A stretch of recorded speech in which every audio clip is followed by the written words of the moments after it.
You went in the gun store and bought your first firearm. Now what?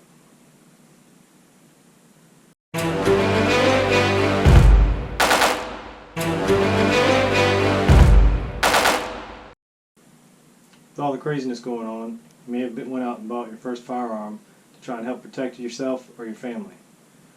And when you went to the gun store, they may have shown you different guns that you could look at. Maybe you didn't have a big selection because of everybody else panic buying, but you picked what best you thought would fit your needs, and they may have gone over how the function is, maybe a little bit of the safety aspects of it, but if they went any more detail than that, you're doing pretty good. Reality, I would recommend everybody after they get their first firearm to go get some formal training somewhere to help boost your confidence and also help ensure you stay safe. But with the situation we got going on right now, we don't know what we're doing tomorrow, much less be able to make good plans on getting training in a week or two from now. So I want to go over some of the basics here with you guys, and that way you can be safe at home and anywhere else you are around firearms. There are 4 basic rules to firearm safety. The first one is all guns are always loaded. If you treat a gun always like it's loaded, you're not going to be doing things that you wouldn't do if it was loaded. So that's number 1. Always treat them like they're loaded. That way you'll always be thinking about, am I handling it safely? Number 2, never let the muzzle cover anything you're not willing to destroy. And if you're not familiar with that, so first I'm going to clear this gun. This is a Glock. Lock it back, remove the magazine. The gun is empty. We'll go over that a little bit later. But the muzzle is the front of the gun. It's the part where the bullet comes out. So there's no cameraman, so I'm not pointing at the cameraman. But you never want to point the gun at anything you're not willing to destroy. I mean, I could accidentally shoot this camera, I can get another one. If there's a person back there, I can't get another one of them.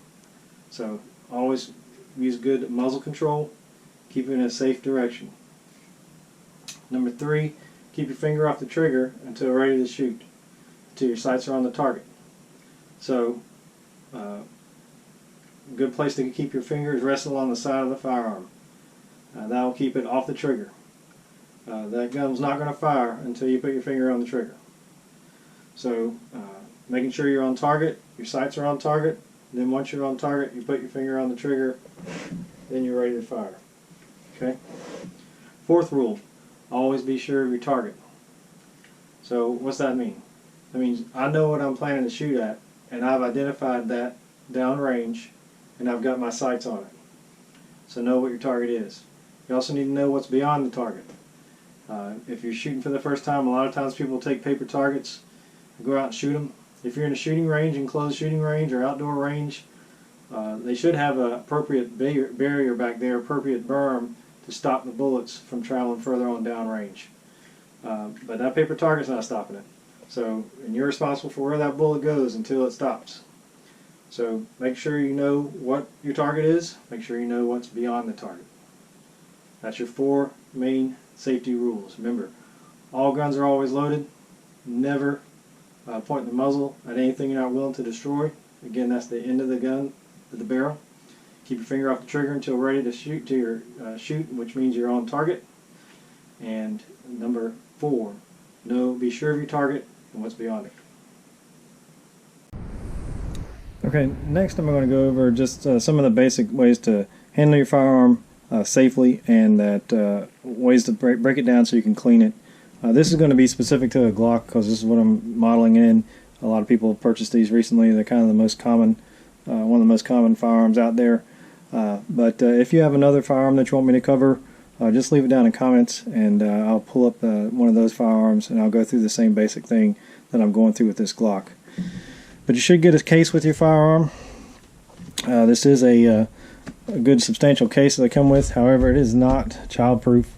Anybody can open it up and get into it. Now when you got your firearm, it should have came with a child safety lock. These are some pretty cheap basic locks. If you don't have a safe or someplace more secure to lock it up, this will work, and I'll go over how to operate that.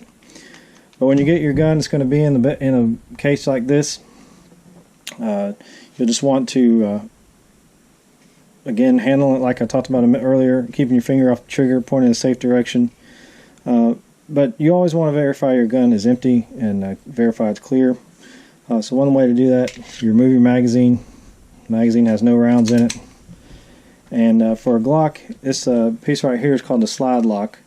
A lot of pistols have it in the same place. Semi-automatic pistols have a slide lock similar. Some are ambidextrous, still have it on both sides. But for the Glock, you want to push back, slide, push up on the slide lock, release the slide, let go of the slide lock, and now lock it back. And now you can verify in there's no rounds inside the barrel stuck in there. There's no rounds inside the handle, inside the frame where the magazine was and the magazine well. So the gun has been verified cleared. And if you're passing a firearm to someone, this is how you should pass it to them. It should not be closed with the magazine in it and hand it to them and say, here, it's empty.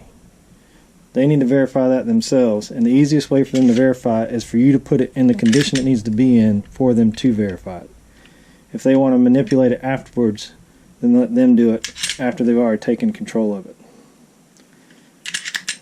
This takes a little bit of practice.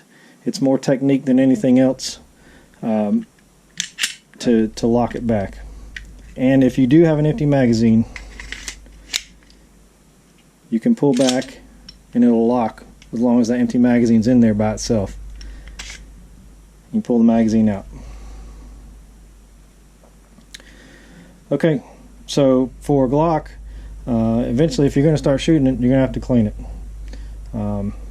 They're very reliable firearms, but every firearm needs to be cleaned after you've used it. So for a Glock, to take it apart, you kind of got to do something that a lot of guns that seems counterintuitive, especially when it comes down to safety. But you have to pull the trigger to disassemble it. So making sure it's empty, like we talked about earlier, verifying it's empty. You're going to pull the trigger in a safe direction, keeping the gun pointed in a safe direction. Pull the trigger, you'll hear it release. Your trigger is back. So now to disassemble it, you're going to put the webbing of your hand into the webbing into the curve of the handle, and then pull back about 1/4 inch. You're squeezing it. You're going to pull back about 1/4 inch, and you have 2 tabs. They're on both sides of the gun.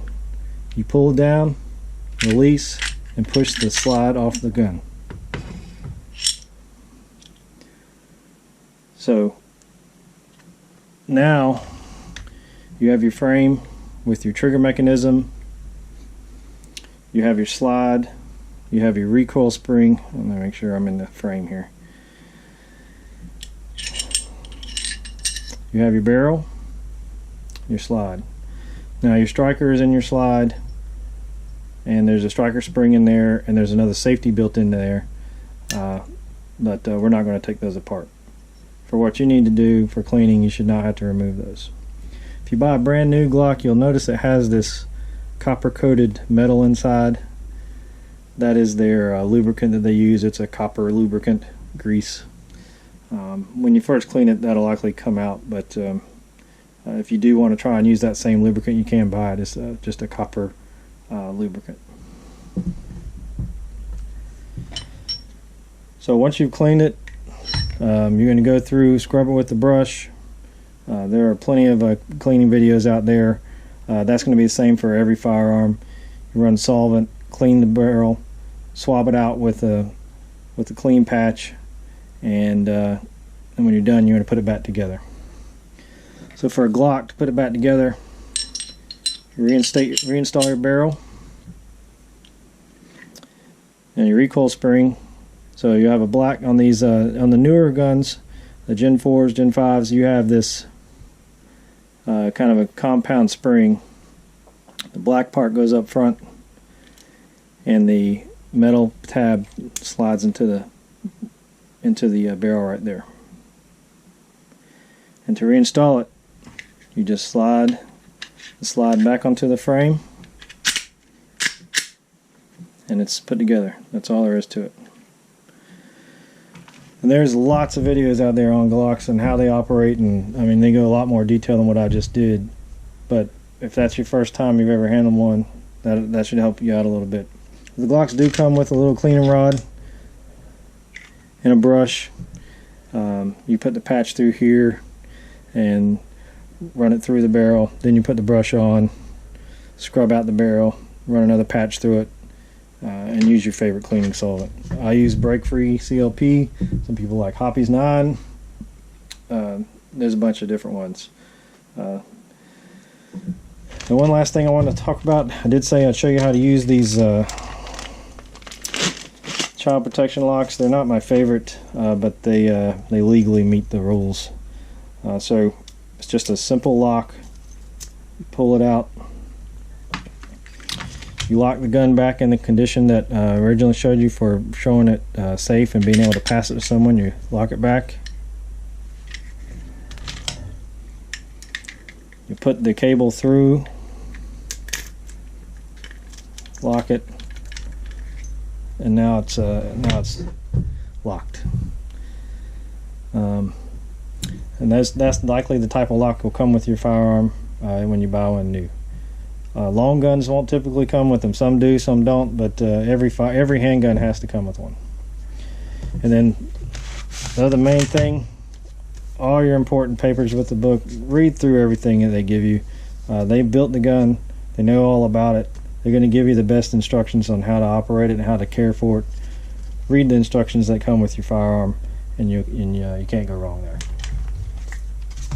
Make sure you get them too. If they're not in the box when you bought your firearm, tell the gun store, figure out where they're at, and give them to you. And let's see, I'll unlock this lock. Maybe.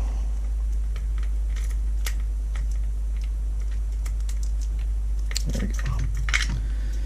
And we'll put it back together.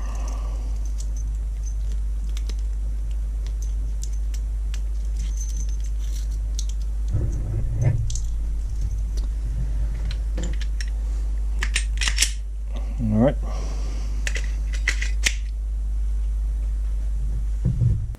I hope this has been helpful, and remember, continue to look for new ways to learn about your firearm. I encourage you, once we can, get out and get some training, figure out who can give you the best training, look around, get some reviews, ask for reviews of different places, and make sure that they're teaching you correctly. Don't let anybody pressure you in to doing something that you're not feeling comfortable with, especially as a new shooter. If you follow what those 4 rules we talked about earlier, you can't go wrong. A lot of people who handle guns a long time still don't do it right, but you can. So stand fast and be safe out there.